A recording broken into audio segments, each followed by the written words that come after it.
এত গরম ভাল লাগে কও তো। আমি চলে আইছি শ্বশুর বাড়ির থেকে, এত গরমে আর টেকা যেতেছে না। শ্বশুর বাড়িতে ওই যে ঘরের পাশ দিয়ে যে টিনের ঘরটা করছি, ওই ঘরটার গরম গরম ভাবগুলো সব আমার ঘরে ঢুকতেছে। এর জন্য আমি চলে আইছি। আর মনেরও গরম লাগে, আমারও গরম লাগে। এই দেখো মনের পাখা নিয়ে চলে আইছি। কি করবো, মোড়ে পাখা ছাড়া রাখতেই পারতাছি না। আমার একটা এসি অবশ্যই লাগবো, কিন্তু আমার বরের এখন কাজকর্ম, এসি কোথার থেকে পাবো? সবাই আমার বন্ধু বান্ধবী বন্ধুরা সবাই এসি লাগাই ফেলাইছে, শুধু আমি লাগাই নাই। আমিও লাগাবো, কিন্তু কি করে লাগাবো? মার থেকেই একমাত্র উপায়। কারণ ধার বাকি তো আমি আর করুম না, এত টাকা ধার বাকি কেউ দিবও না।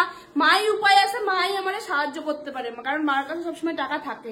আমি জানি মা কিন্তু পয়সা সব শেষ করে না, লুকায় রেখা দেয় আর কিছু কিছু খরচা করে। তাহলে চলো দেখি মার থেকে এসির পয়সা চাই, মায়ের কি রিয়াকশন হয়।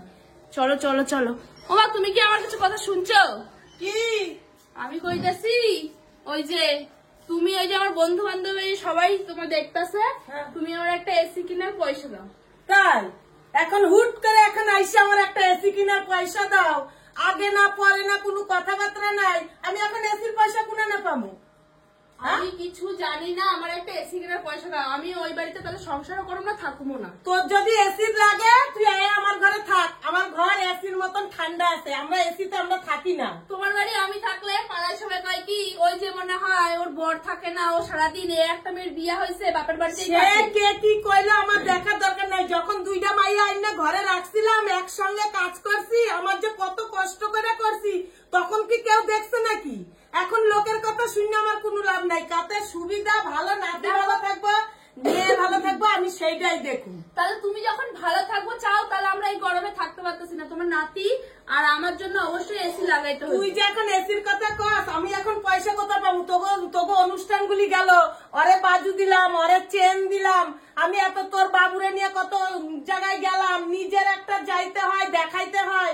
আমি কোথায় পয়সা পাবো? তুমি দিবা হ্যাঁ কি না? তোর বাবু এখন ঠিক মতন একটু কাজও হ্যাঁ কি না? আমি এখন দিতে নাতি, চল বাইরে চল, চল বাইরে চল, আমি তোকে দেখাইতেছি। তোমার ভরসায় আমি আইলাম, সবাই বন্ধু বান্ধবরা কইলাম যে তোমাই একমাত্র আমার এসি কিনে দিতে পারে। আমি বড় মুখ নিয়ে বড় আশা করে, আচ্ছা আয় তুই দেখবি। না না, আমি বড় আশা করে আচ্ছা চল, একটু চল না বাইরে, চল দেখতে পাবি। কি বাইরে যাবো? আমি এমনিতেও বাইরে যাবো, আমি এমনিতেও বাইরে যাবো। চল বাইরে চল, আমি এমনিতেও বাইরে যাবো। তুই দেখ এই গেটটা করছি, গেটটা এখনো কিছু করতে পারি নাই।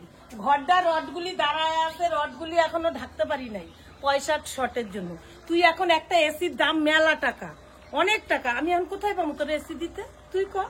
তুমি যদি পারো দিতে পারবা, এত বড় বাড়ি, হ্যাঁ একটা লরি মালিক, এসি দিতে পারবো না? তোমার কাছে আছে কিন্তু তুমি খরচা করবে না। এগুলি বলে মেয়েরা এরকম কথা কয়। এখন হট করে আইসা একদম আমার চাইতে। শোনো, আমি একটা কথা বলি, আমার মার কাছে যে পয়সা থাকে সেটা আমি জানি, কিন্তু মা এখন দেবে না। তাহলে তোমার সাথে আমার কোনো কথা নাই, সম্পর্কও রাখার দরকার নাই। 2-1 টাকা নাকি যে মা 2-10 টাকা দাও, আমি ফুচকা খামু, চটপটি খামু? এটা কি 2-10 টাকা? একটা এসির দাম একটা 50,000, 60,000, 1 লাখ। আমি কোথায় পাবো এত টাকা? তাহলে আমি আমার মুখটা তুমি সবার বন্ধু বান্ধবের কাছে নষ্ট করলা। আমার এত নষ্ট না, তুই এখানে এসে আরো 10 দিন থাক গরমে। আমি এখানে থাকলে তোমরা তো সবাই বললো যে বাবার বাড়ি আমি কতদিন থাকবো। তুমি আমার এমনি না দাও, আমার ধার দাও, এখন আমি গরমের হাত থেকে।